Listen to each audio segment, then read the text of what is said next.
Dalam Bapa dan Putra dan Roh Kudus. Amin. Allah Tritunggal Maha Kudus, puji syukur kami aturkan kepadamu atas rahmat dan kasih-Mu bagi kami, di mana Engkau dan memberikan kepada kami kelembutan hati-Mu, dan itu nampak dalam Yesus yang telah melakukan karya keselamatan. Aku datang untuk orang berdosa, dan itu kita semua. Terima kasih Tuhan. Hari Raya Hati Kudus Yesus mengingatkan kami akan belas kasihan-Mu yang melimpah tanpa batas. Terpujilah nama mungkin dan sepanjang segala masa. Amin. Para saudara, hari ini adalah Hari Raya Hati Kudus Yesus. Hati yang maha kudus, hati yang penuh cinta, hati yang peduli, hati yang care. Puluhan tahun yang lalu, Yesus menampakkan hati kudusnya kepada Maria Margarita Alacoque dan Pastor Colombier, di mana Tuhan Yesus mau menunjukkan hatinya yang luar biasa, cintanya yang membara akan keselamatan kita manusia. Apa yang dapat kita renungkan? Pertama-tama gereja, Yesus mau mengatakan gereja bukan hanya legalistik, hukum peraturan. Hukum peraturan penting dan perlu. Dan gereja yang banyak kali dikuasai oleh para imam, para lelaki, sangat menekankan aspek hukum legalistis. Yesus mau menunjukkan unsur lain di dalam pewahyuannya kepada Maria Margarita adalah Alacoque, adalah kasih. Dan itu mau ditekankan, dan Allah adalah kasih. Esensi dari Allah adalah kasih.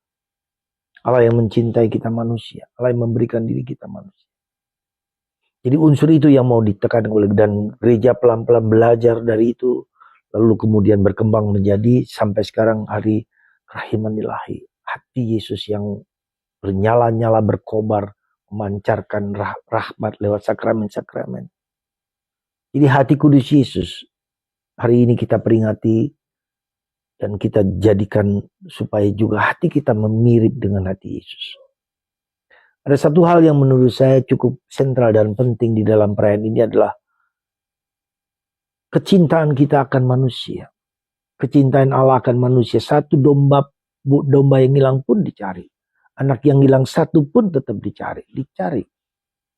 Tak ingin manusia jatuh dalam dosa. Dan ini suatu yang menggetarkan kita semua. Maka kalau kita berhadapan dengan orang-orang berdosa, siapapun juga, orang-orang yang lemah, orang-orang yang rapuh, orang-orang yang sakit, orang-orang yang dikuasai oleh dosa dan segala macam, narkoba dan seterusnya. Mari kita berdoa untuk mereka. Mari doa kita tidak hanya doa untuk kepentingan kita pribadi, tapi doa untuk kepentingan umat manusia. Kepentingan orang yang sakit, kepentingan orang yang berdosa, kepentingan orang-orang yang jatuh dalam lembah dosa. Kita berdoa untuk mereka. Kecintaan kita akan keselamatan itu adalah bahwa coba orang-orang di sekitar kita lihat. Entah bapak kita, entah ibu kita, entah saudara-saudari kita. Ya. Saya sedang mau mendoakan terus-menerus keponakan saya yang kena narkoba. Tidak ada yang tidak mungkin bisa. Semua bisa diubah. Meskipun dosamu merah seperti kirmisi, seperti arang, tetap bisa disembuhkan. Nah itulah ya. Jadi doa untuk bertobatnya manusia. Seperti Monica yang berdoa untuk anaknya, Gustinus, dan akhirnya bertobat. Itulah perjuangan penebusan, ya, penebusan dan karya yang bisa kita persembahkan. Inilah karya amal kasih kita kepada orang lain. Betul kita memberikan bantuan kepada banyak orang. Apa saja orang yang lemah sebagai tahun jubilium memberikan karya kasih, karya amal kasih pada orang lain. Karya amal kasih juga berarti kerasulan doa untuk bayi-bayi yang digugurkan, untuk negara, untuk perdamaian, ya, untuk semua saja. Mari kita berdoa untuk keselamatan manusia dengan cara apapun. Lihatlah orang di sekitar, ketika ada orang yang katakanlah menjengkelkan atau menyulitkan, jangan kita biarkan begitu saja. Kita doakan. Kita berkorban untuk keselamatan manusia.